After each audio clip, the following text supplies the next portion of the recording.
Hello, everybody, and welcome into my latest live broadcast. It's Saturday. Today it is the 22nd of July, 2023. My name is Kerry Holzman. Thank you guys for tuning in this weekend. Every once in a while, weekends become available for me to do shows, and it's great when I'm backed up, backlogged with a lot of mini PC reviews that are waiting in the wings. And so, to help get me caught up, well, sometimes I'll broadcast on weekends. And here we are. Today, it's the AceMagician TK11 that we'll be reviewing. This machine is not like other AceMagicians that are typically budget machines. This still fits within a budget, but it's a higher performing unit than typically what we've seen from AceMagician. So we're going to look into that with some detail during today's live broadcast. Shout out and a thank you to those who have contributed prior to the show starting. Sarge Tech with a $2 super chat earlier said, here's for the Gatorade Fund. Right on. Paul O'Brien contributes €2. He says, might as well make it 2 Gatorades. And Paul O'Brien contributes €2 again and says, just bought Malwarebytes Premium via your link. Oh, thank you guys. Yes, the Malwarebytes discount and a Coronis discount are added into the video notes below this video, along with other links to other discounts to other things. And not trying to sell you anything, but if it's something you're interested in buying, I am looking to save you a bit of money. And at the same time, you're helping to support the channel. So just know those products are there. And if there's a particular product you think that I should be offering, that you think other viewers would find appealing or interesting or desire, covet, let me know, and I'll see if I can work something out with the company to get that discount to you.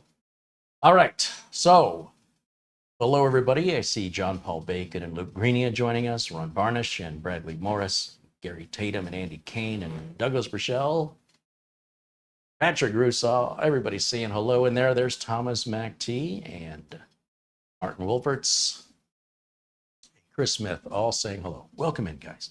Thanks for hanging out with me today.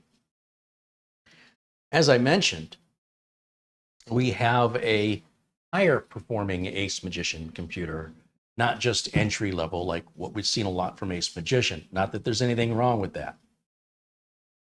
But what if we could get a higher performing computer with that AceMagician pricing? Well, let me share the link, or rather, let me share the Amazon page with you. We're going to look over the specifications of how they're promoting this computer over at Amazon. There it is. All right, so right now you'll see this computer is $499.99, and there's a 10% off promo code right here. So that'll take off about $50, making this about $450 machine. So what is it for $450? Well, it's an i7 11th gen 4-core processor with 8 threads that can go up to 5 gigahertz. It's incredibly fast.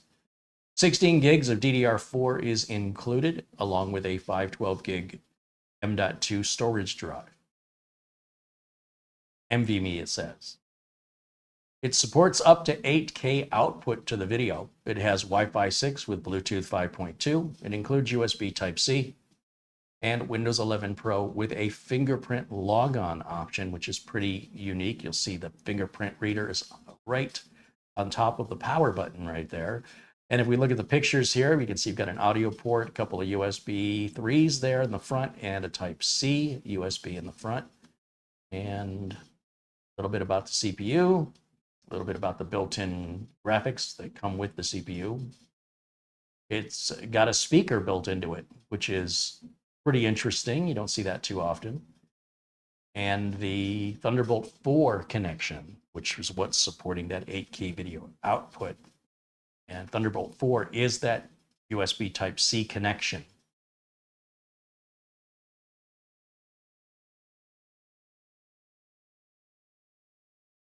They're showing transmission time of a 10 gig movie file over USB 3 takes 40 seconds, or 10 seconds over Thunderbolt 2, 5 seconds over Thunderbolt 4. And it's got 161 ratings, so this model has been out for a while, unless those ratings are for other product. Let's take a look just real quick before we get started here to see what people are saying about it.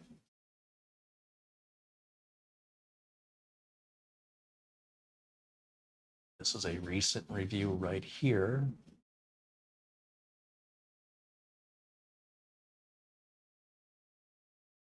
Someone's mentioning the customer service. For sure, they have very good customers. AceMagician is very good at getting back to you. They are on an opposite time zone, but you don't get ignored, which I appreciate very much. So, okay, overall, people are digging it. And it looks like this was available in other countries before it was available here in the US, based on the number of reviews I'm seeing prior to the last couple of months. All these older reviews appear to be from Europe. So, in any event, we'll take a look at it and see how this compares to other AceMagician models. This is a bit unusual to see AceMagician entering into the higher performance desktop range, but a welcome one for sure. Let me go back over to camera 1 here. There I am. And we can open up the box and see what we get inside. Are we ready to do that?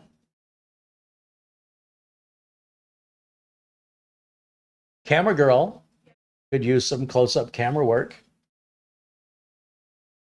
Yeah, we're going to get right to it today.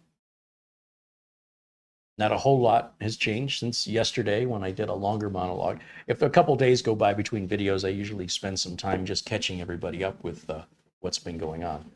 So we'll wait for camera girl to get her butt in gear. Standing upright is all it takes.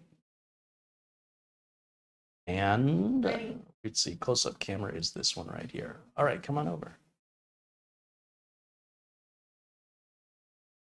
Hello. Hi. All right, this right here. Here's the box it ships in. Pretty plain. Like there might be a small cake in here. The bottom has a sticker that identifies what's in the box, depending on which check boxes are selected. They obviously have power plugs for US, UK, Europe, and Japan. Different SSD. They keep calling SSDs ROM. 16 gigs of RAM. This is the TK11. You'll also see there's a TK10, CK11, and a CK10 all shipped and sold in the same box. So I would keep prices lower by being able to not have to design a different box for every single model of PC. Pretty smart thing to do. Now this should already be set up. I think I've already set it up. Oh, there's no cupcakes. This could be a cupcake. A guy's channel where everything looks real, but it's all really cake. Yeah. Is it cake? Want a bite? All right, so there's our front ports as we saw in the photo on Amazon. And we have this interesting little vent up here. But let's see, we have 2 USBs type A, 1 USB type C.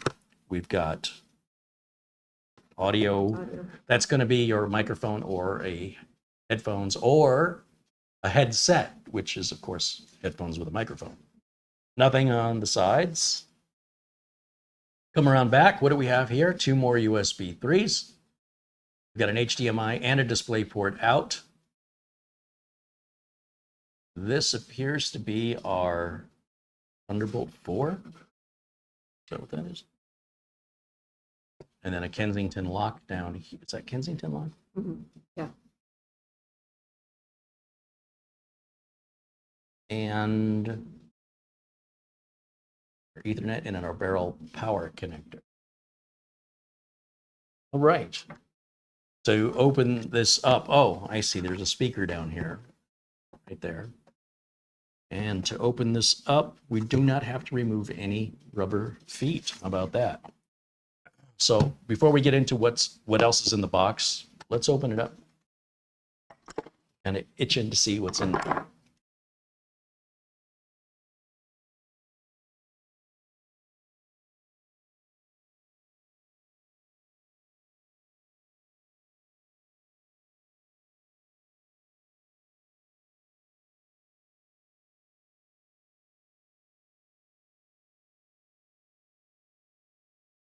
Interesting that the screws are not symmetrical. Maybe because the speaker gets in the way. Not that it matters, just something my OCD notices. And then somehow this, oh, there it is. Okay, so that is a speaker right there. Look at that. And in the underside, this is what we're seeing from the other side. We have a 2.5-inch drive cage here for adding a 2.5-inch SATA solid state or mechanical drive if you wanted to do that. And that's what this cable is that's taped down right here.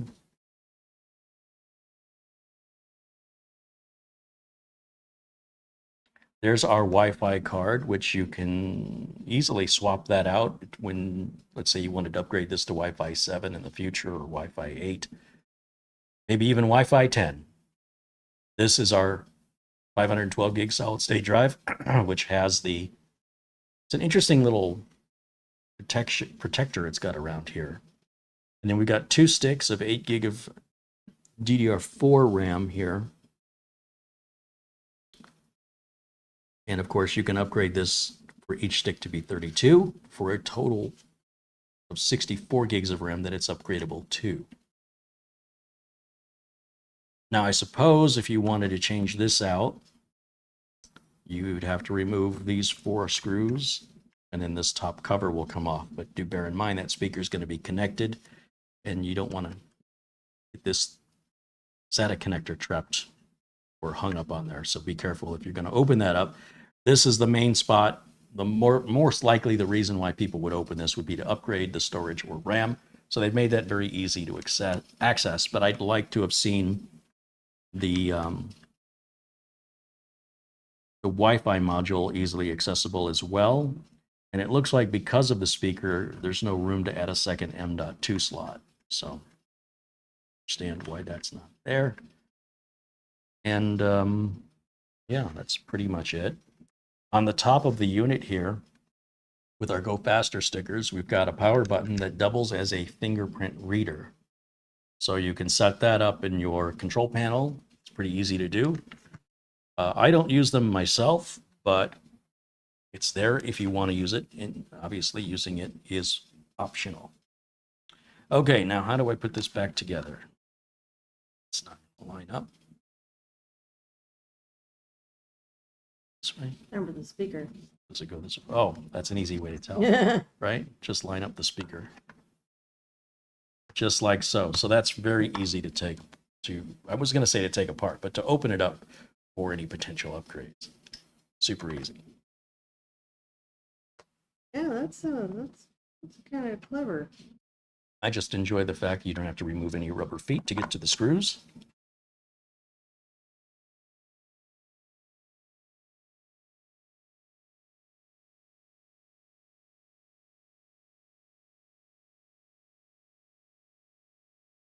That mounting point there is for a VESA bracket. Looks like it's going right into the speaker, doesn't it? Problem with a mini PC, is you don't have a lot of room. So you got to get kind of creative with how you're going to place items or what items you can place based on space confinement. Now, back over to the box. Let's see what else we got in the box. This right here. This has our power brick, which uses the Mickey Mouse style power cable. And our voltages are listed, if it will focus.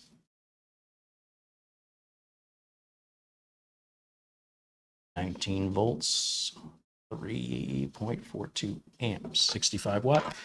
And there's the power cable. There's our VESA bracket. If we want to use that to mount this behind a monitor or, hang it off a wall or off the side of a desk, for example.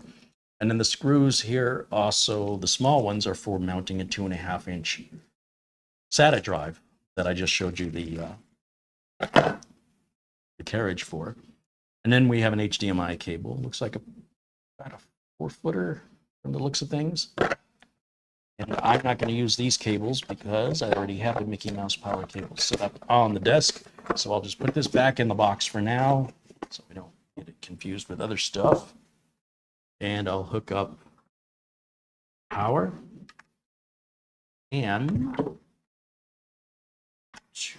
our cable, hook that up. And then I need a keyboard and a mouse. Just plug that in up front. And then I need to step around by camera girl there, and on the floor I will have, somewhere down here, an HDMI cable that'll go to our capture card. We're going to plug that in right there. I think I've already set this up, so I should be able to plug it into the network. Cable is right here, and I think we are golden. I think we're ready to rock and roll just with that. All right, so I guess we can give you a break, camera girl. Hold on, don't move yet. Okay, go ahead. Go ahead. There she goes. Watch your step. Got it. You're clear. Thank you. All right, so I will take camera one and put it up here in a corner like out there, I suppose. And we'll turn on the HDMI input right there, and I'll hit the power button. Power button glows blue. There does not appear to be any other LED or hard drive activity or anything like that, which is getting more and more common. I'm always pleased when I see that extra LED for hard drive activity, but I suppose, yeah, they're on their way out. For some reason, manufacturers just don't want to add those anymore. Now, that booted up awfully quickly. I've clearly been in here before. All right. That's right. I did an Amazon Live video on this. Sensing deja vu here. Okay, let me go full screen over here on my side of things so I can see what you guys can see.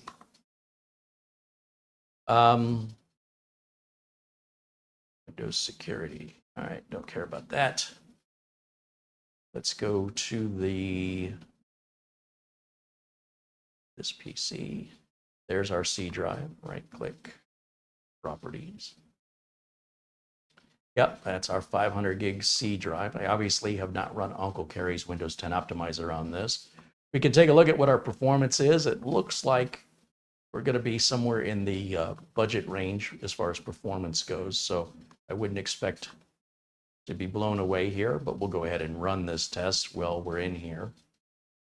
And let's see while we're waiting what you guys are saying here in the chat room. I guess I need to move this over to.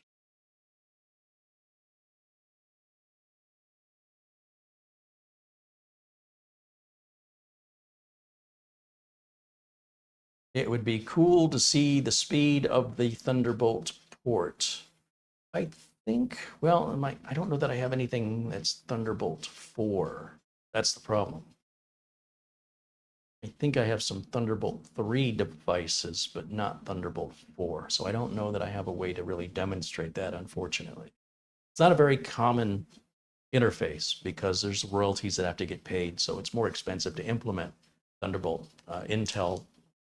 Thunderbolt is Intel's baby, and if you want to use it in your computer, in other words, if you want to manufacture a computer or a add-in card with Thunderbolt, you have to pay for the licensing rights from Intel, which of course makes it more expensive. And with everybody being so fixated on price, it's not a common add-on.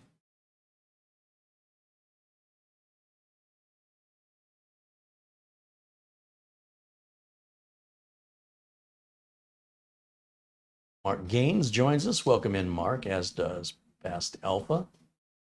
LRCX joins us. And Dom Long. Douglas Burchell contributes $2 via Super Chat and says, my just-in-time fee. Right on. Glad to have you here, Douglas. Tom K with a $2 Super Chat says, it's only 107 degrees Fahrenheit here in Tucson. Oh, don't worry. It's still getting hotter for the next 3 hours.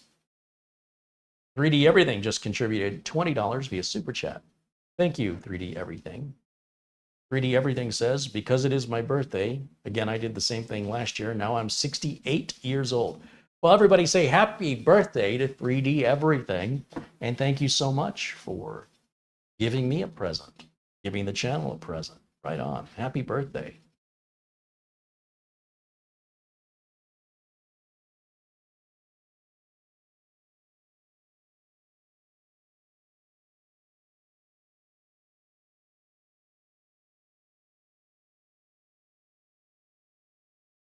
This machine is whisper quiet. I don't even hear a fan on it right now. Look at all the happy birthdays coming in for you, 3D Everything.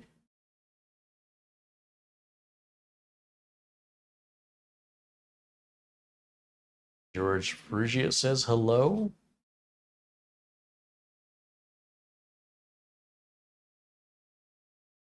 All right, so clearly, if we wanted higher performance, we could replace the NVMe drive with a more expensive model if that was something important to us. Given it's an 11th gen, would it support Gen 4? I'm not sure.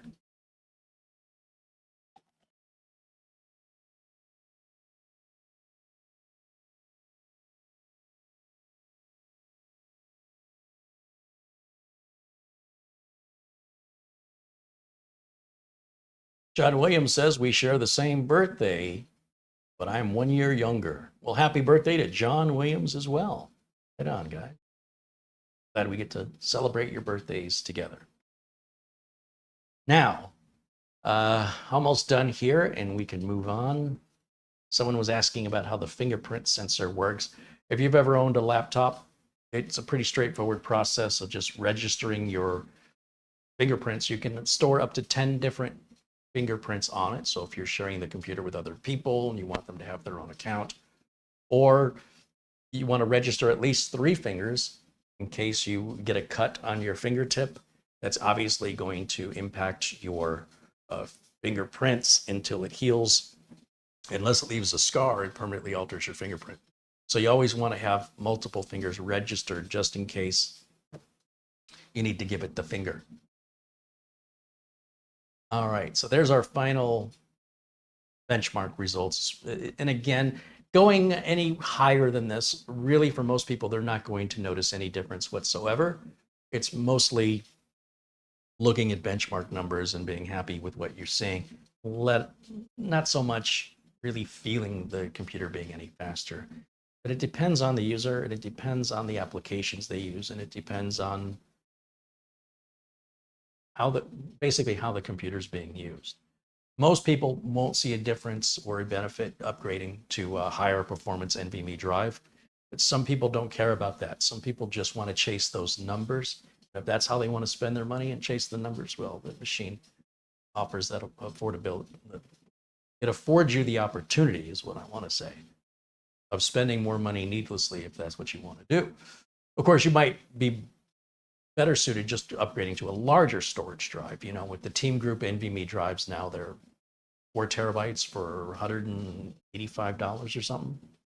And there's even cheaper ones than that. I've seen 11 NVMe drives going for under 150 for 4 terabytes.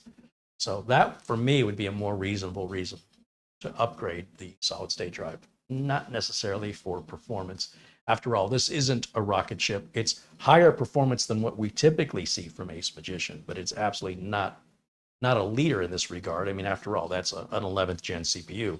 We're already at 13th gen CPUs and 14th gen coming out in the fall. That's what's predicted. So we're looking at a 2-year-old processor. So bear that in mind. It doesn't make it bad. It just makes it more affordable. If you want to go a generation or 2 behind, you can save quite a bit of money when there's only about a 10% performance difference in the processors from one generation to the next of a similar model. So anyway, Planet Kraus with a $5 super chat says, hello all, as always, here's the late fee required to start watching 25 minutes into the stream. Thank you, Planet Kraus. Andy wants to know what gen is that drive. Well, this drive clearly is Gen 3. Now, what gen is the slot? I'm not exactly sure. It's possible that it's Gen 4. They don't really make that clear. We'd have to put a different NVMe drive in there. And I want to let you be aware that you notice when I opened it up, it had a heatsink on this drive. You're going to go with a faster, let's face it, the only reason you're asking about what generation is it is for speed. Then you're going to generate more heat, and you may end up having an issue with regards to thermal throttling in a case this small, being cramped in so tightly where it is. I'm going to strongly advise you to stay away from that. But if you want to go with bigger capacity, of course, that's no problem. But again, chasing those numbers, I would strongly advise against that on this specific model, because ultimately what you'll probably end up doing is you'll get those numbers momentarily. The drive heats up, it starts to thermal throttle, and it will run slower than a Gen 3 drive until it cools down. So for those reasons, I would advise against it.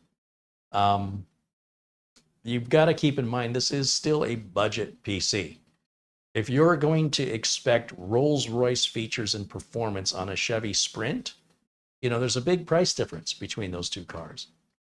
And comparing them, well, it just doesn't seem like a very realistic thing to do unless you just like to be disappointed all the time and let down.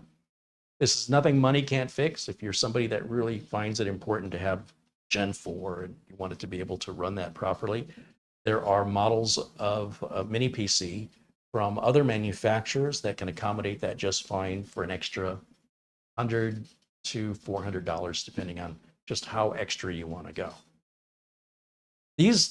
When AceMagician makes these, the idea here is they're selling you a box that you can immediately start to use. You don't have to do any modification to them.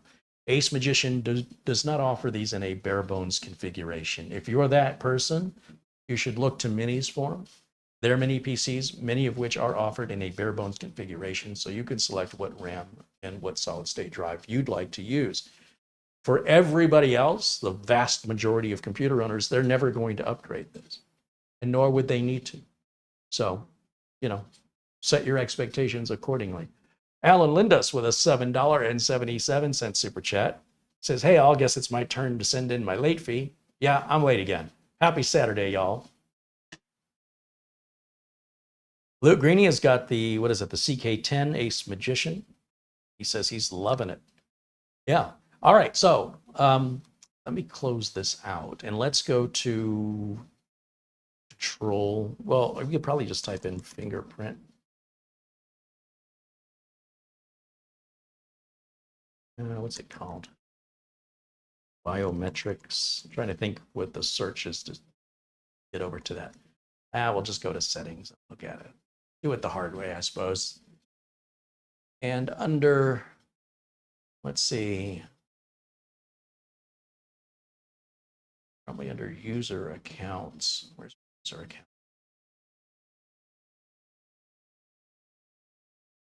Not personalization, isn't it? I think it's personalization.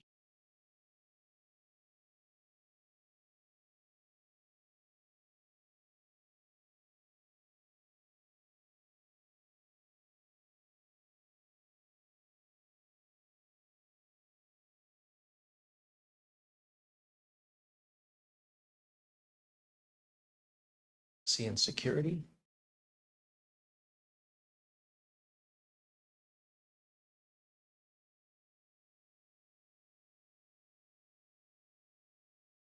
Go under accounts.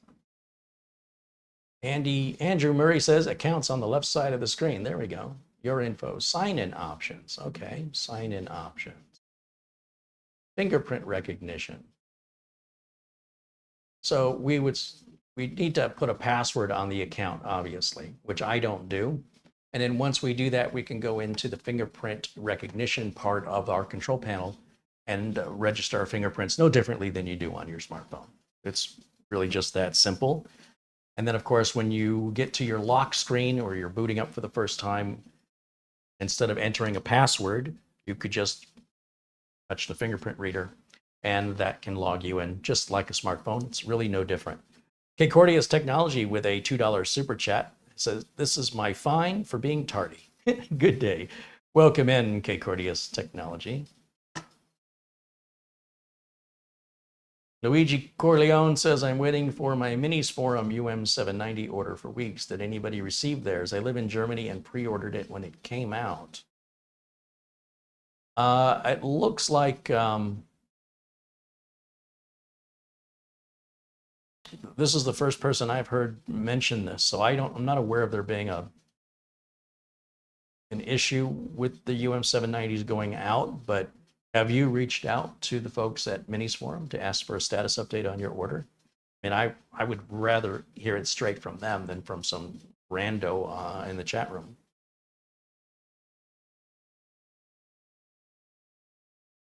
LRCX says, if you tell me the thickness of the front of your desk, I'll make you a cable holder for all the cables on the floor. So again, I think sometimes these conversations that you guys want to talk to me, if you want a one-on-one conversation with me and it's business related, let's just please do that in email so we can keep the focus on track, and then we can talk about these matters privately. I appreciate the offer, and we need to follow that up in email, not in an open chat during a live video, if you please. Greg Horsman says, my UM790 has not been delivered either. I emailed them today, but they're not in on the weekend. Okay, so how long have you guys been waiting for the UM790? Has it been 2 weeks?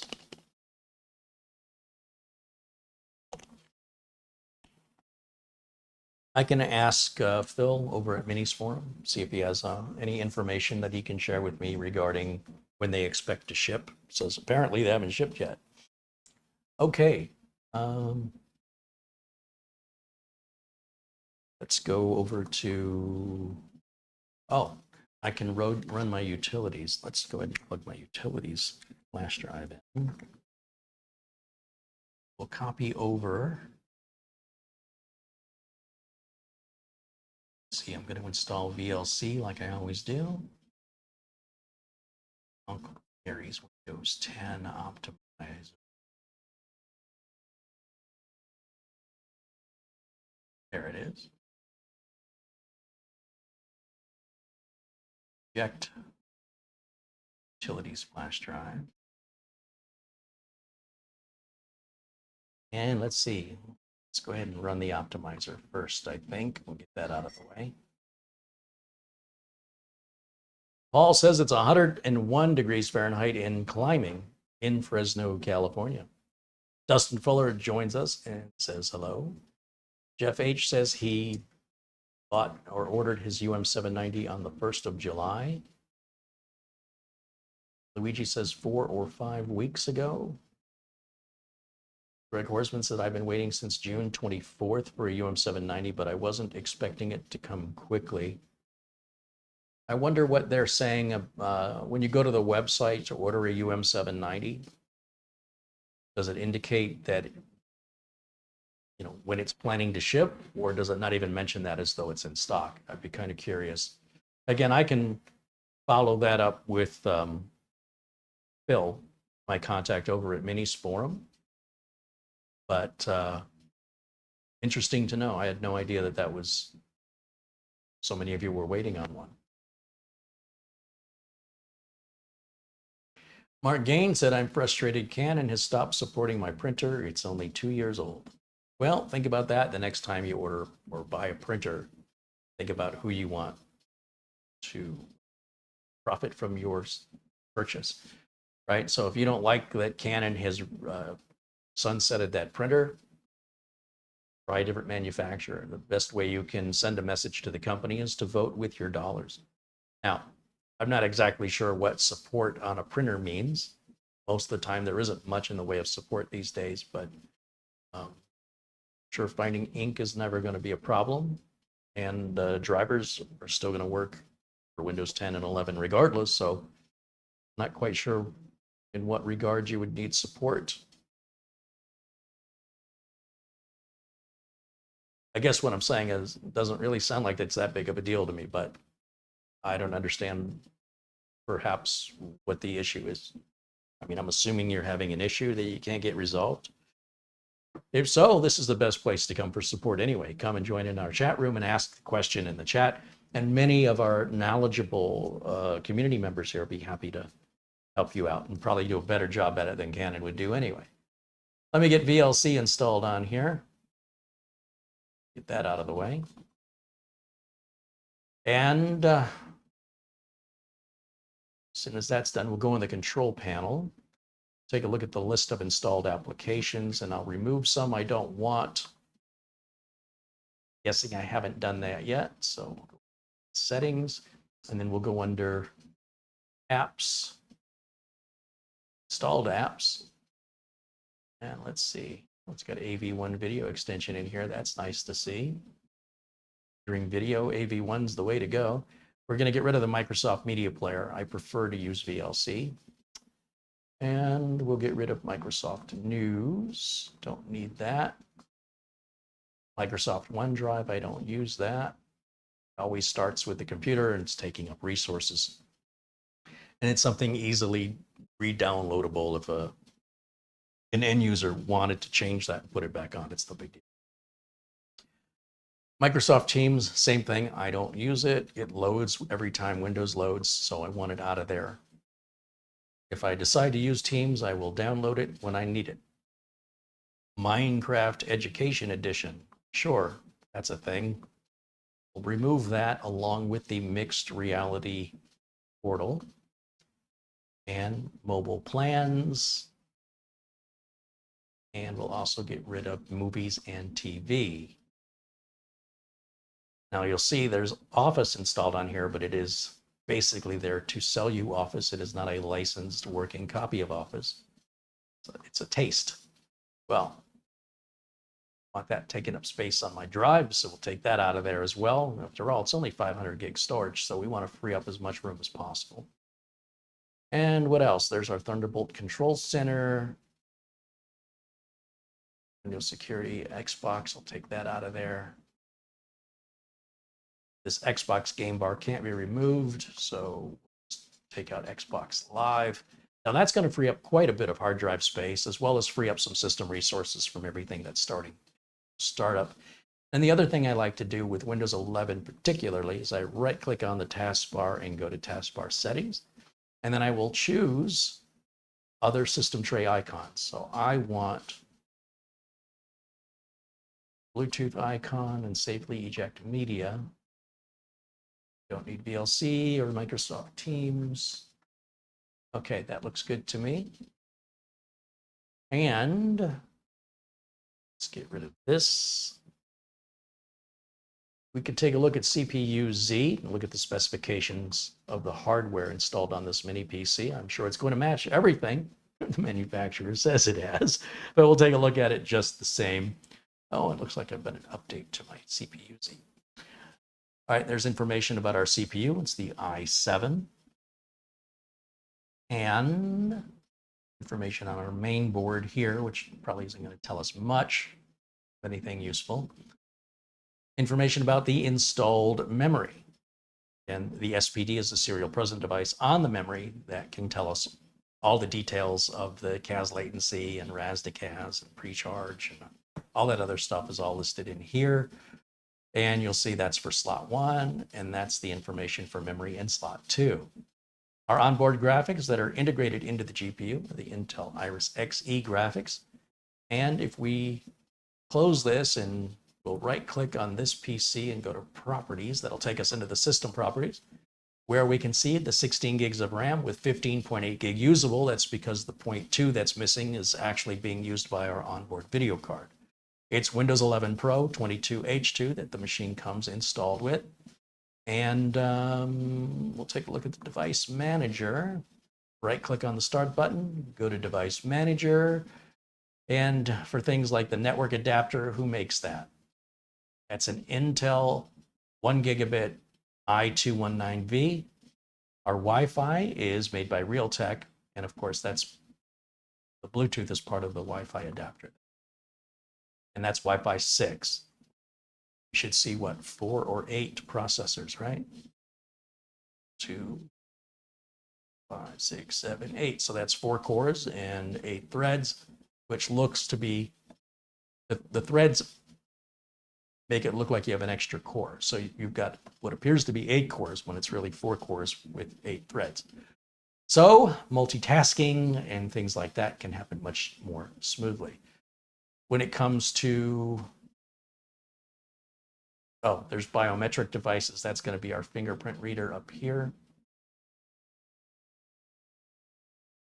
And yeah, everything looks happy in here. Sort all these icons now because they're all over the place. Now that's much better. Recycle bin. And so based on us removing these things, our total amount of free space on the drive. Oh, we're just using this little blue part. So out of 512 gigs of potential available space, we're using just under 30 gigs, or 27.4 gigs to be more precise, of just having Windows with all the Windows updates installed and all of our drivers. So plenty of room on here to continue to expand it. Now, with regards to testing the performance of Thunderbolt 4, as I mentioned, I have a Thunderbolt device,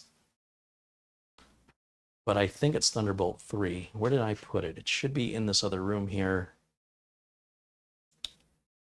Put it. Ah, here it is. Yeah, this is Thunderbolt 3. This is made by the folks at Pluggable, and I reviewed this a couple of years ago. I don't use this at all because, quite frankly, I don't have enough computers with Thunderbolt on them on a regular basis. So what's the point? It's basically a very large heatsink over a solid state drive. So it's pretty heavy. It's not so easy to carry it around with me where I go. And the cable is permanently attached onto the drive side of things. So let's see, it's also got the Thunderbolt 3 USB Type-C connector. If I plug that in to the Type-C connector up front here, we can see that the drive is empty, and we'll go over to Crystal Disk Mark and we can benchmark, just out of curiosity, what Thunderbolt 3 is going to get us, because Thunderbolt, like USB, is backwards compatible. So we're not really going to see the advantage of Thunderbolt 4 here. We'll select the D drive and we'll just do these two read and write sequential testing. So we'll run those tests and see those results here. Just a little. Yeah, so 2652 via external, what appears to be like any USB connection, is very, very fast. Can't say I've ever seen any USB type device run at speeds over 2000. And you've seen my struggle trying to get the SanDisk Extreme to work with USB 3.2 Gen 2 by 2. Yeah, that's not confusing at all. And I'm happy to see 2000. With this device, 2600. So that's Thunderbolt 3. As you can imagine, Thunderbolt 4, if you have a Thunderbolt 4 device, remembering that you've got to pay licensing for anybody using Thunderbolt. So you'll pay for the licensing on the device, and you pay for licensing on the motherboard or the host adapter. So it's an expensive backup way of backing up, but it's also one of the fastest. Not quite sure why we're so slow on those writes. That doesn't seem correct. Let me go over to profile. Change this just to write mode. Do that again. I wonder if it got hot. It's pretty weird. It doesn't feel hot at all. It feels colder than room temperature, quite frankly. I wasn't expecting that. Wow. Well, something doesn't seem right. If the data flows in at 2.5 megabytes per second in a read, it should equally be able to write to it at that fast. What does the box say in this regard? The box says sequential transfer speeds of 2400 plus megabytes per second on the reads and 1800 plus megabytes per second on the writes. Huh. Something doesn't seem right there. All right, let's close this. No, I don't have to close it. I'll just eject it. Do I have a different USB Type-C port in the back?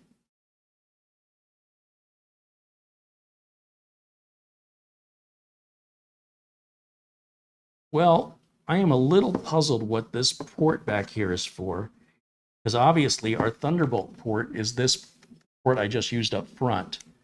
This rectangular port in the back above the Kensington lock does not appear to have any connector in it. I would almost guess, what is that for? I would almost guess it was like for a carrying strap. That's what it reminds me of, like something that a camera might have on it. And there's no icon around it to identify what it is. I don't know if they mention in the book what that plug is, but it seems to be ignored. We don't talk about that.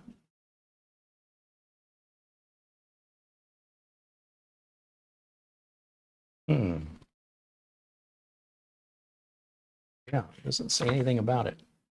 So I think I have something to try here. I think it's just like for a carrying handle to attach.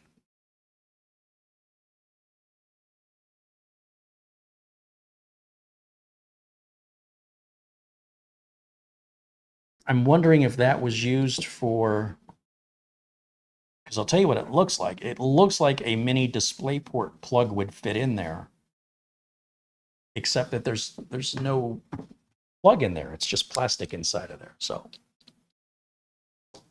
no idea. I have no idea. But it's, I have identified it incorrectly when I said that was the Thunderbolt 4. That is not. There's nothing metal in there. It's a plastic hole. So they don't seem to mention it. Scott says hello. Hey, welcome in, Scott.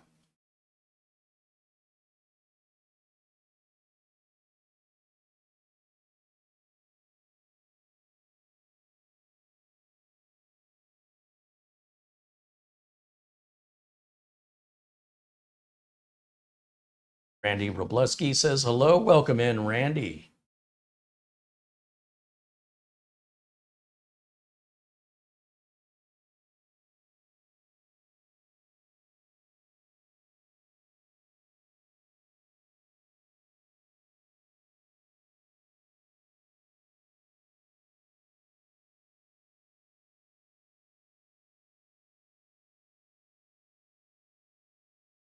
Ben Laird, joining us from Scotland, says hello. Welcome in.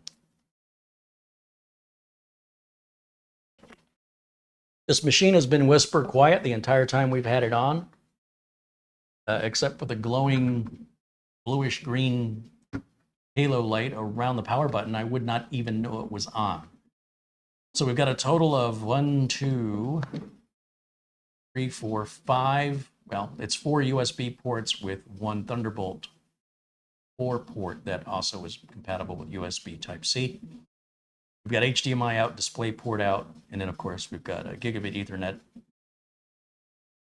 power adapter. So overall, not much in the way of fluff here. This is the essentials. You're not going to see RGB. You're not seeing excessive cooling techniques. One of the problems when you run into putting in a higher performance CPU, not only does it cost more, but then you may also have more fan noise. The cooling's got to be a bit more aggressive. The higher the performance, the more heat it generates. Also, the more power it's going to consume. So this thing is pretty low on power. I think it's a total of 65 watt maximum pull from the unit itself. And fairly expandable. I was talking with one of my clients the other day about setting them up with a mini PC. And we've been discussing it, and I said, oh, the heck with it. Let's just start somewhere. So I sent them an 11th gen system from Intel NUC, in a similar form factor, but it didn't have much in the way of input-output ports. So I knew this was going to be a potential problem, but I didn't know, are we going to be one short? You know. Anyway, it turns out customer needs a total of 5 USB ports, and they run 3 monitors, so they need 3 video outputs. Now that Intel NUC 11 does support 3 monitors. You'll get one through HDMI. There's a mini display port, so you can convert that to HDMI. And then it's got the USB Type-C, which again, you can convert out to DisplayPort or HDMI. So he can get the 3 monitors that way. With regards to the USB, he's got a total of, I believe, 4 Type A USB 3s on that device, which leaves him just 1 short. Now, one way that can be avoided or dealt with is to simply buy a monitor that has a USB hub built into it, or just simply buy a USB hub. But if the idea behind going to the mini PCs is to reduce the desk clutter, well, it looks messy. And so ideally, we would send him a mini PC for his office that's going to support 3 monitors, all HDMI, and have a total of 6 USB ports. So he'll have the 5 he needs plus an extra one. I think the GTR 6 fits that bill pretty good. I'm trying to remember. I have to go back through some of the mini PCs I've got in the storage there and see if any of those fit that bill. It's pretty specific for the business that he needs that. And he's pretty convinced he needs desktop tower machines. And I'm saying, I don't think you do. Humor me. Let's just play with a mini PC and tell me what you think of its performance. So I sent him one that was upgraded with a Samsung 980 1 terabyte drive, because we don't want the employees saving their data on the mini PC. We want the data being saved onto the network attached storage. And 64 gigs of RAM just to max it out. And I said, don't get too hung up about the lack of ports right now. Try the performance, listen to it. Tell me if you think it's noisy. Tell me if you think it performs well. We can deal with the ports later. But in the meantime, I said, you could hook all 3 monitors up. You just need to get that USB Type-C to HDMI cable. And I sent him a link to Amazon. And I included a mini DisplayPort to HDMI cable in the box because I knew he was going to have at least 2 monitors. I wasn't aware he's using 3 now. So, and that's for every computer he says in the office. And I think there's around 15 to 18 PCs there, varying generations. So anyway, I'll be very interested to hear his feedback. He's never touched a mini PC before. And I'm also starting to wonder if maybe those little HP mini PCs might be better equipped for him for those needs. After all, those are designed for office use, but they are expensive. George Schleicha with a $10 super chat. Thank you, George.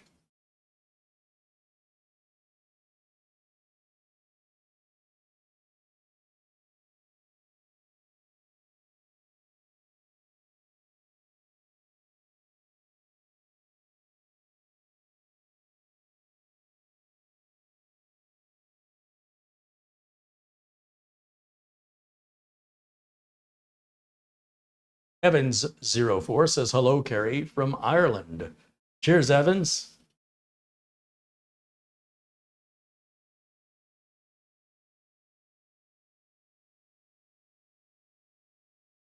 Charles Griffin said he's interested to hear what the speaker sounds like. That may be difficult for me to convey. It's a very small speaker, so you're not going to have a lot of depth or bass. It's clearly not stereo. It's just one speaker. So I think it's just going to be good for the little bleeps and blips. Or I guess if you're watching a video where somebody's talking, like this video here, you would not need to hook up speakers. Start without data. Continue without data. Check this box. Confirm and start browsing. We'll go over to YouTube.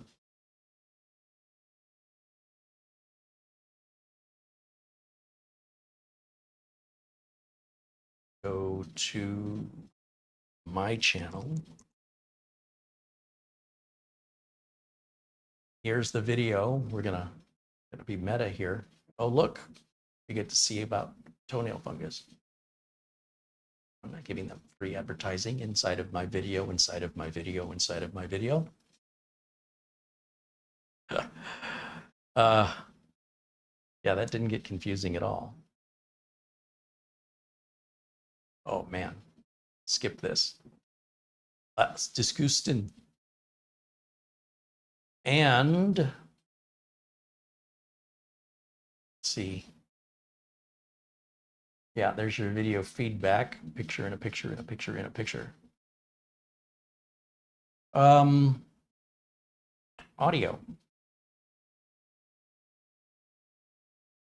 Is it creepy? I was just trying to see if we can get some audio out of this. Where is my audio output going? Might be going out to the monitor.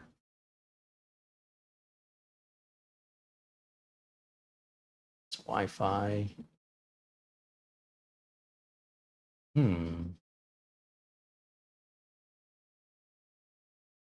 Pro capture, yeah, it's going out through the through to the capture device. We'd have to choose the speakers. Capture.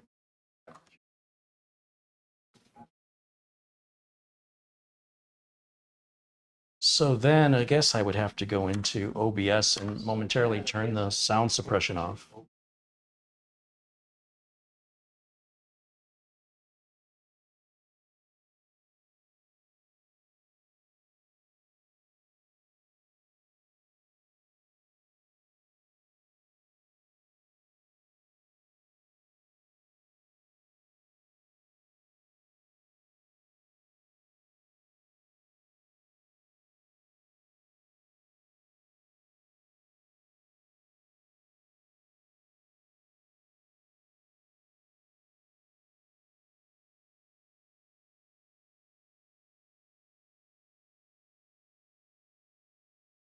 Okay, so with noise suppression turned off, you should be able to hear this. So with noise suppression turned off, you should be able to hear this.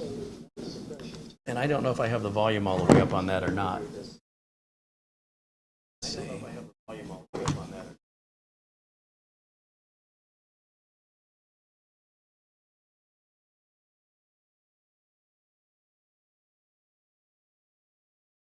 So the volume on the YouTube video is up, and then on the mini PC itself, where's our volume at?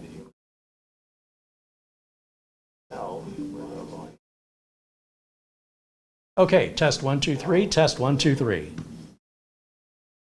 Okay, test 1, 2, 3, test 1, 2, 3. Oh, it's a very adequate speaker for sure. Okay, test 1, 2, 3, test 1, 2, 3. Oh, it's a very adequate speaker for sure. Okay, test 1, 2, 3, test 1, 2, 3. Oh, it's a very adequate speaker. Okay, test 1, 2, 3, test 1, 2, 3. Oh, it's a very adequate speaker. It's in a loop. I got boot loops. It's in a loop. I got boot loops. It's in a loop. I got boot loops. It's in a loop. I got boot loops. That's hilarious. That's hilarious.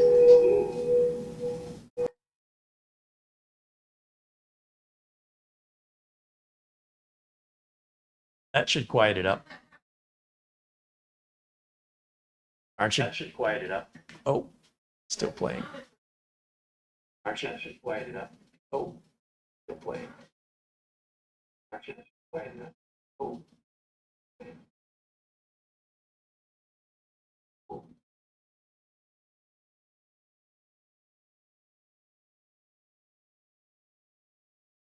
Okay, solve that problem. See, careful what you ask for here, because I might just honor your request. Enjoy your boot loops. You guys have any other questions about this little mini PC that I can answer for you? I may not know the answer, but I'll try. Starshine said, calling my psychiatrist. There you go.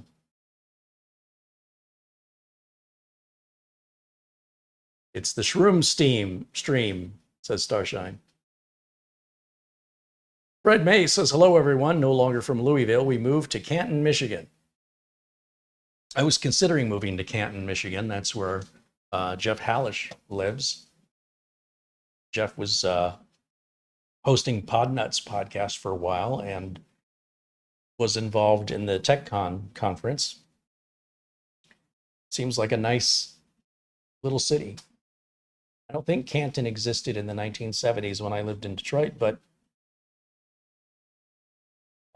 everything there's very modern. You know, in Detroit, a lot of the buildings are, 100 plus years old. So to get into a city that everything looks modern in Michigan, well, I don't see that too often.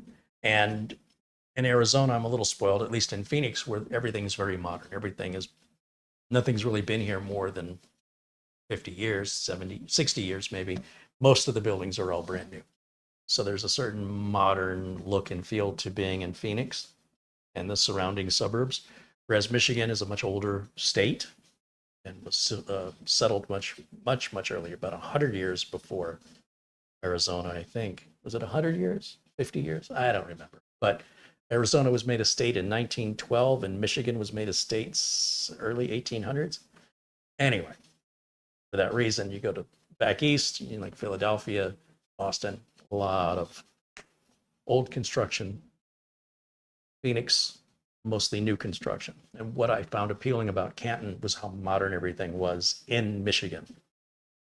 I guess that's what I was trying to say this whole time. Michael Dane contributes $20 via Super Chat. It says, have a great day, Carrie, and all chat. Thank you, Michael. Michael Dane, he's the man.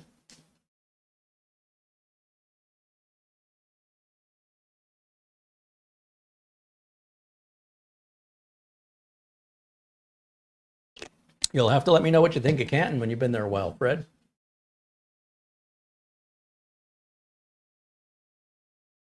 Randy says Wisconsin became a state in 1848.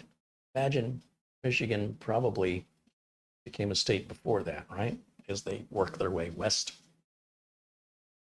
I could Google it. I think I would know this. When did Michigan become a state? January 26, 1837. According to State of Michigan, Michigan became a state on January 26, 1837, and pioneers were bursting with ideas for expansion, including a plan to unite Detroit with Chicago by canals and railroads. There you go. There you have it.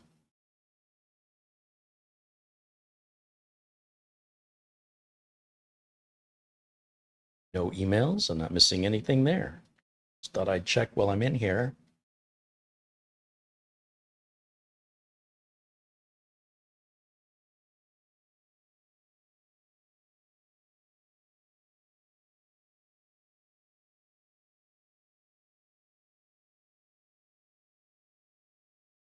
So that catches us all up, I think. So the TK11 from AceMagician is sort of meeting in the middle with performance and budget. So a lot of times on these budget machines that we're seeing from AceMagician and Camrui, we're dealing with Celeron processors or the N processor, N95, N100. We might see some bargain Ryzen processors. So here we're sort of in the middle where we're still under $500. I would say 500 and above would be a higher end mini PC. Budget is usually around $200 and less, and between 200 and 500 you're in your mid range. I would say this is putting you over mid range, just entering into the higher end, but saving you $50 before entering the price level, the entry price level, $500 on higher end mini PCs as of July 2023, in my opinion.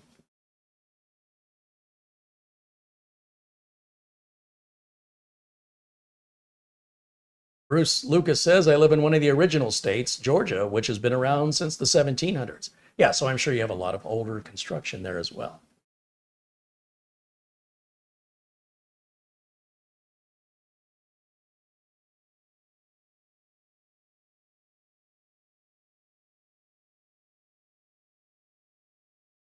Frank Jimmy wants to know if it's got any relation to TK421. I hope not, because TK421,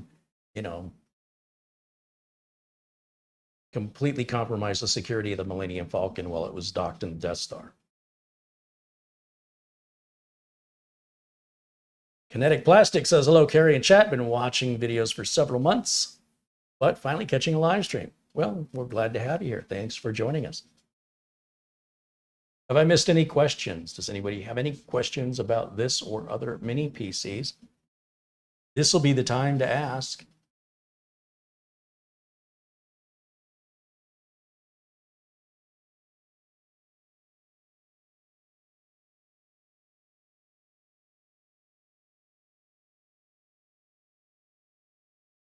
The link for this unit is in the video description that takes you to Amazon. If you make a purchase from Amazon after you've clicked my link that takes you to Amazon, even if you don't buy that product the link takes you to, but while you're there in that browser session, you buy something else or other things from Amazon, I make a small commission from that. It's anonymous. I don't know who you are, nor will I ever know.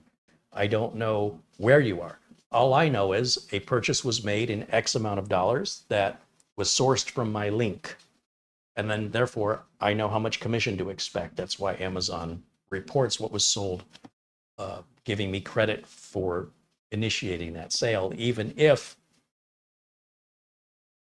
I wasn't purposely initiating the sale of whatever you bought, but rather what the link took you to, that product page.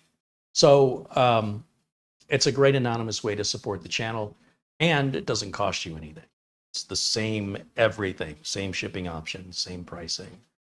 And it helps keep us independent here so that we don't have to deal with sponsors telling us what we can or cannot say or telling us what products we have to review. I only review products I want to.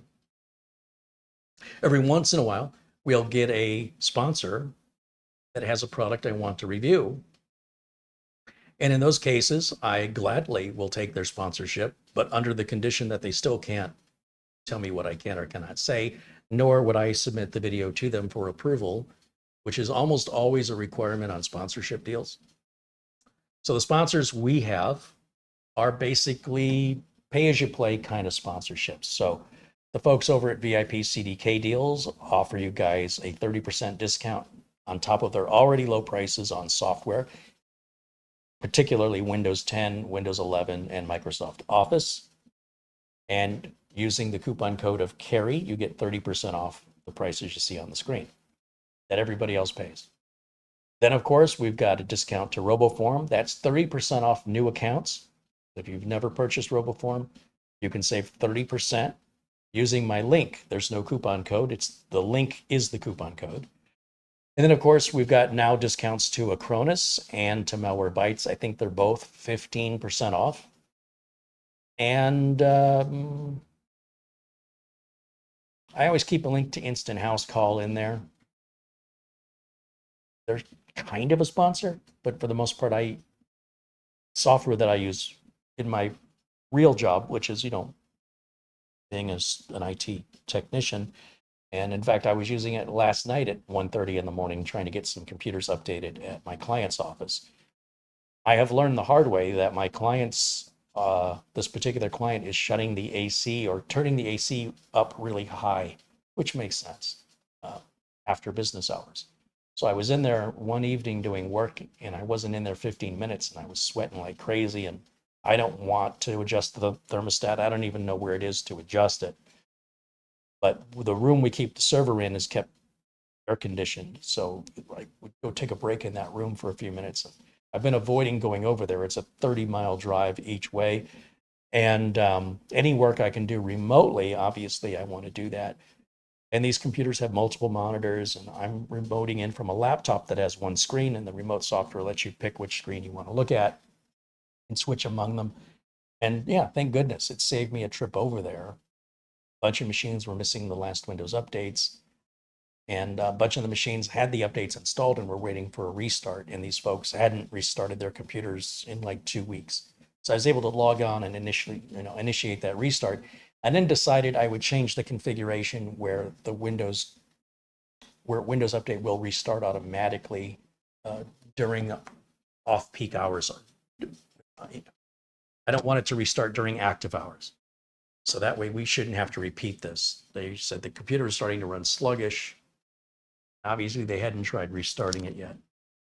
And that saved me a trip, drive all the way out there just to do what I could do remotely. And that's Instant House Call. It's very affordable for remote software. It's really designed for technical assistance. It's not, let's face it, if you just wanted remote access for your own personal use, this would not be the best solution for you.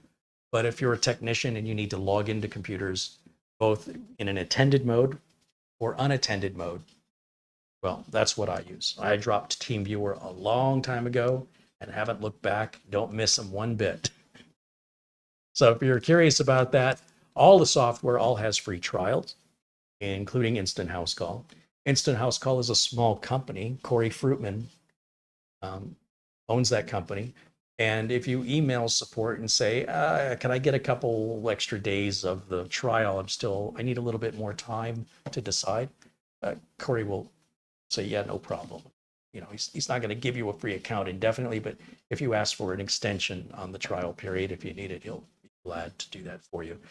So I like working with companies like this, like the folks at RoboForm, like the folks at Acronis, like the folks at Instant House Call, and the folks at VIP CDK Deals. All of these companies that I work with guarantee their product and are 100% legit, legal, and have great customer service.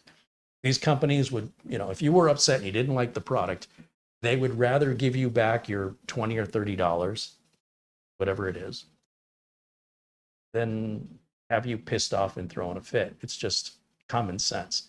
Not all companies have common sense. That's why you don't see a lot of offers here from other manufacturers or other product on this channel, because I'm very particular over what I will associate myself with. David Dix at Rock City PC says Corey Fruitman is awesome. I agree. We've had him on the show a number of times, and it's always a pleasure to hang around. Bruce Lucas wants to know my thoughts on Real VNC. So Real VNC is a remote software that you would have to address with port forwarding in your router, and you'd have to have a static IP address or set up a dynamic DNS on the computer you're remoting into. So it's a very old school sort of manually intensive setup and of the configuration and of the ongoing maintenance. So the minute your public IP address changes, or if your internal IP address changes, it's just not going to work. So for that reason, you know, back in the 1990s, late 1990s, early 2000s, it's probably the peak of Real VNC, Tight VNC, all those other VNCs. Now, using those, to me, I don't know, it just seems like you're staying back in time.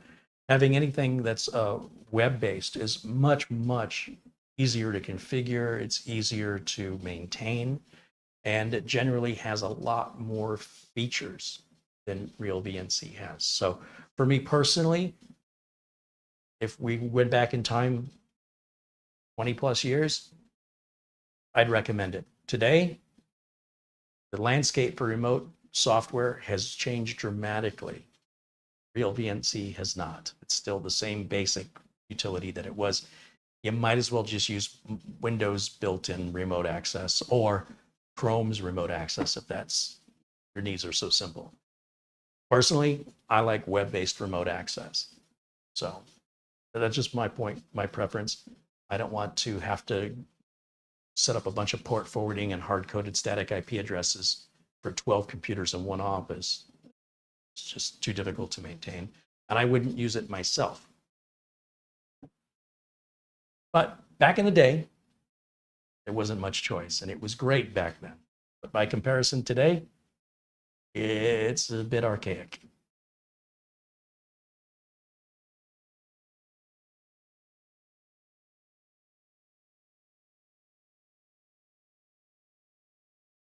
Fred says we're living in the basement of our daughter's home, in Canton, Michigan. It's a below ground basement without a walkout. So typically the walkout style is on the western side of Michigan overall. Terry, is your chipset notifier supposed to be run with antivirus turned off? No, I would never, ever recommend you turn off antivirus. Under no circumstances. If you have any specific questions regarding that, you should reach out to the folks over at D7X Tech, and they would be the ones to ask your technical questions to, as they've developed it. And if you're having a particular issue, they can tell you if it's something you've misconfigured or something that they need to address in an update. But you can email service@d7xtech.com, and they're usually pretty quick to respond. Shane wants to know any ideas why an automated restart would cause a hang-up but a manual restart has no hiccup, no hangups. I'd have to see it. There's 1,000 different ways a computer can crash or not behave properly. And so depending on how you've configured it and what you've got running in the background, and there's just so many variables involved in it. I couldn't tell you unless I had it in front of me and you could replicate the problem so I can see it. With those two things, having it in front of me and being able to replicate the problem, I would then be able to suss out what the cause was. But just based on the question you've asked, it's far too vague and the possibilities are practically endless to the imagination. Bull 142 said, is tech easier now than it was 25 years ago? Oh yes, very much so. Paul says, my Norton is blocking functions. Well, that's what Norton does. I'm surprised you would even use Norton. In general, Norton and McAfee are very much not respected by the community, the IT community, or even technical hobbyists. In fact, if you ask this room, just throw it out there, how many of you out there use Norton, or what do you think of Norton antivirus? Let's see what the room says.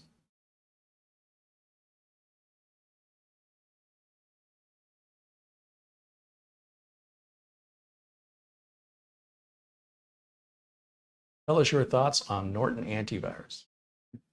Tell us why.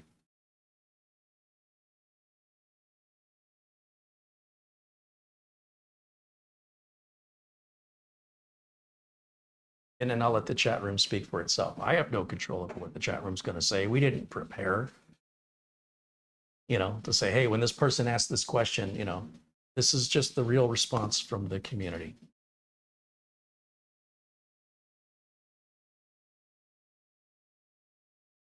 I'm not sure why anybody would put antivirus on a computer anymore with Windows 10 or 11, because you already got it covered for free with the built-in antivirus that Windows includes. And it's a very well-respected and highly rated antivirus. I do combine it with Malwarebytes, a paid version, just to protect me from malware, but even that hasn't been very much an issue with my clients in the last couple of years. So I've been taking Malwarebytes off of machines when it expires now instead of renewing it, because at least for my clients, they're not the curious type that download everything they see all the time. Far from it. And we've trained them to be aware of what to click on, what not to click on. And as these licenses expire, I'm just going ahead and removing the product. So as long as we have that Windows antivirus, we're fine.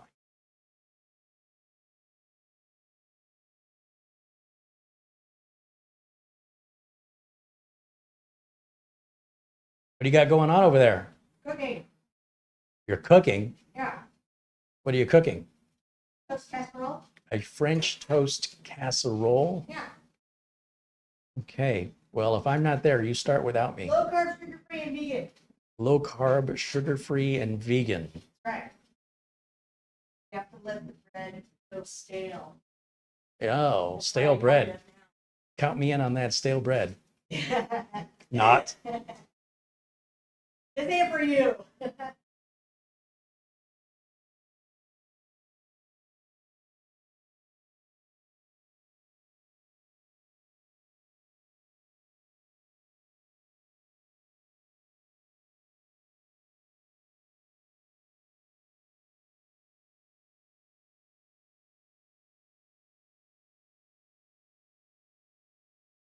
All right, we're live now, what, an hour and 20 minutes? So if you have any other questions, this will be the time to ask. I'm going to grab a colder Gatorade.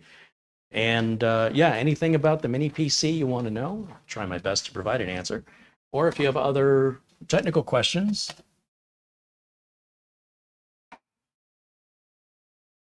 myself and the chat room would be glad to offer our opinions. Always be sure and watch the chat room for answers to your questions. Just to address the question about cam girl cooking, that is a possibility that may be coming soon. Yeah, cooking channel.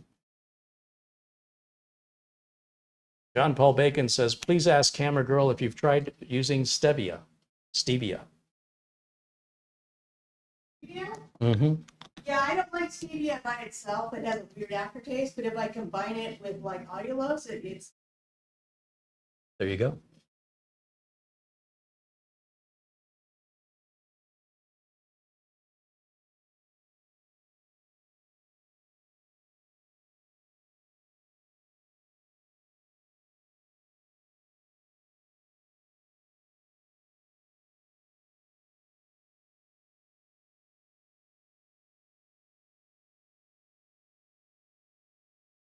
Or can you upgrade the memory on the mini PC? As I mentioned earlier, it's SO-DIMM RAM. So any device that has dual channel SO-DIMM RAM can only hold the biggest RAM module made. That's 32 gigs. And since it can hold two of them, your total will be 64 gigs. And that'll be true of any DDR4 SO-DIMM. It's 32 gigs maximum per socket. Now, when you're dealing with the Celeron or N processors from Intel, the processors themselves are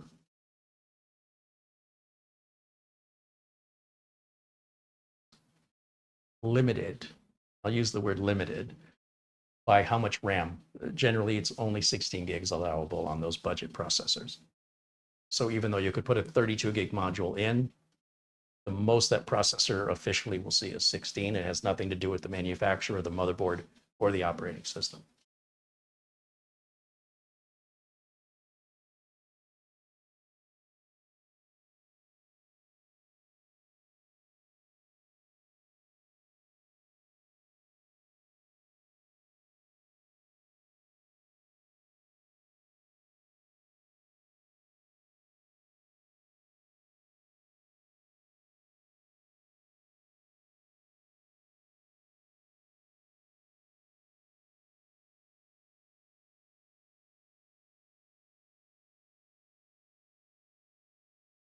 All right. Well, it seems pretty quiet in the chat room. I don't see any other questions coming in, so I think that's going to wrap it up for today's video. I want to thank the folks over at AceMagician for sending the PC for review, and hopefully we'll see some more from them in months ahead, as new models are always seemingly always being released by AceMagician all the time. So I'm looking forward to seeing what awaits us in the wings.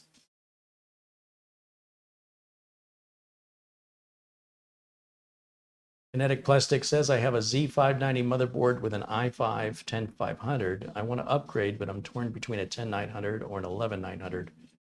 Which do you think is better for the money? I would say just stick with the 10500. I don't know why you'd want to change it. Honestly, the difference you're going to see in performance isn't going to be much. What's the main purpose of what's the main thing you do on the computer that you think upgrading your CPU would be a benefit? You've got to remember, those chips run very hot, the ones you're talking about, and likely the cooler you're using now will not be enough to cool those. You might end up having to spend a lot more to find a cooling solution, like a liquid cooler ideally, on those 900K processors. So I'd have to wonder if it's really worth it for, with the level of increase you're going to get, it's not much. So I'd have to wonder what it is you're using the computer for that you're trying to enhance.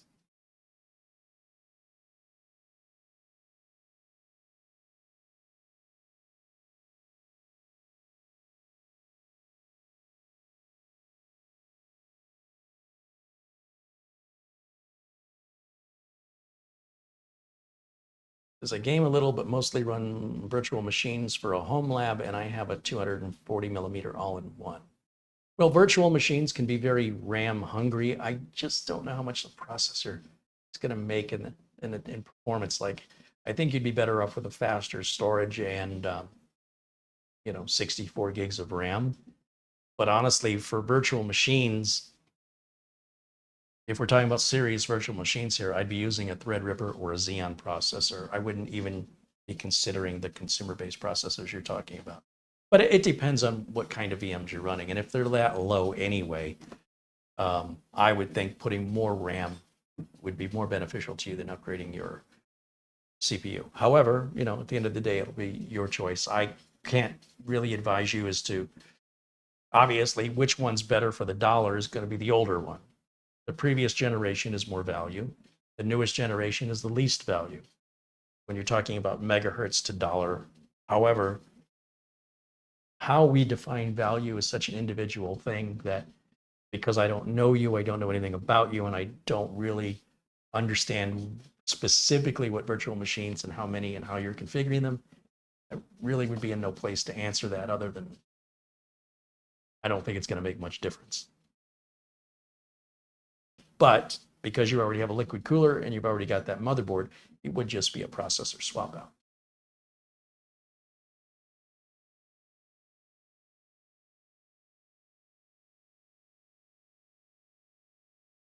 Kinetic Plastic says, until I have more money, I'll take your advice and upgrade from 32 to 64 gig of RAM for now. There you go.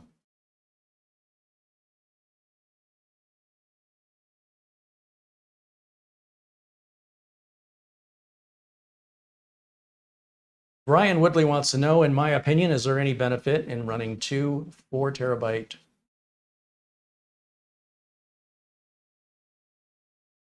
drives as opposed to one 8 terabyte other than space savings? Well, I will tell you this in general. If you have one device, you have one device that can fail. If you have two devices, you've now doubled your chances for a failure, to experience a failure. If you're wanting to put a configuration into RAID 1 or RAID 0, obviously you're going to need two drives to do that. Having an 8 terabyte drive all in one is really about the space savings, being able to free up those other M.2 drives, or you may only have one M.2 slot rather. And the idea is that you're combining as much storage space as possible that's also very fast into the smallest space as possible. It's usually much, much cheaper to buy two 4 terabyte drives than to buy one 8 terabyte drive. That will change in time, but right now the cheapest that I know of is the Oyen Digital 8 terabyte NVMe. That's $725.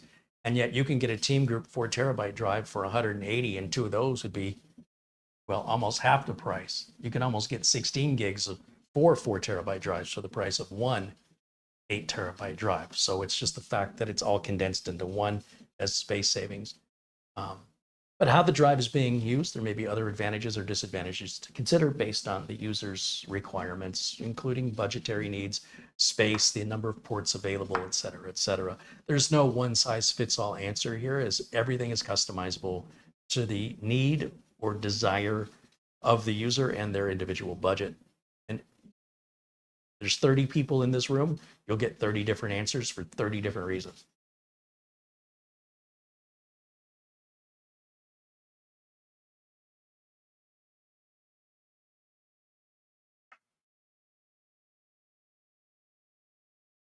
Andy wants to know, who's an ideal user for this PC?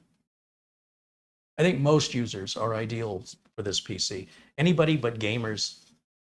So yeah, unless you have a very specific need like Blender or some high-end application, this is going to do video editing and photo editing rather quickly, honestly. And space saving, it works great. It's overkill as a home theater PC, but certainly would work fine as a home theater PC. Overall, probably 85% of all computer owners would be ideal for this PC. Only those that are your tinkerers, your hobbyists, your makers, or those that have a specialty industry where they require certain amounts of certain kinds of hardware, be it graphics cards or CPUs during that line of work, they don't make up anywhere near close to the majority of computer owners. So overall, the appeal here is for the general population.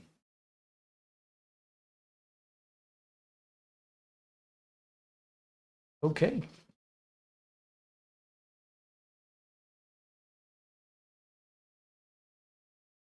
I think that is going to be it for today, unless there's any final questions.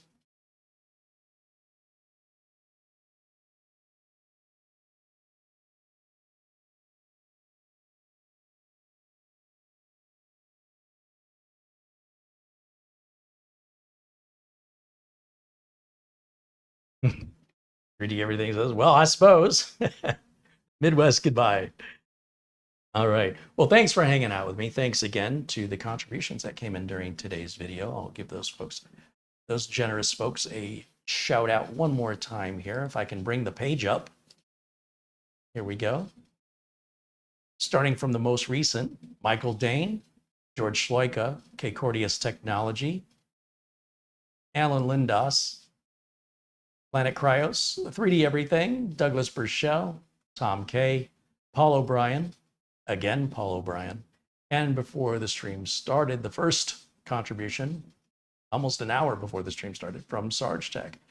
Thank you guys for continuing to support the channel. Thank you if you're a member. Thank you for supporting the channel that way so we can maintain our independence, review what we want, when we want, how we want, and don't have any corporate strings that we're connected to. Enjoy that freedom, and I hope you see the benefit in that as well. And thanks for hanging out and participating with us in the chat room today. Thank you, Camera Girl, for the camera work and the thumbnail. And as I mentioned before, to AceMagician for sending us the computer in exchange for the review. Other than that, there's no contract or obligation I hold to these companies when they send products in for review.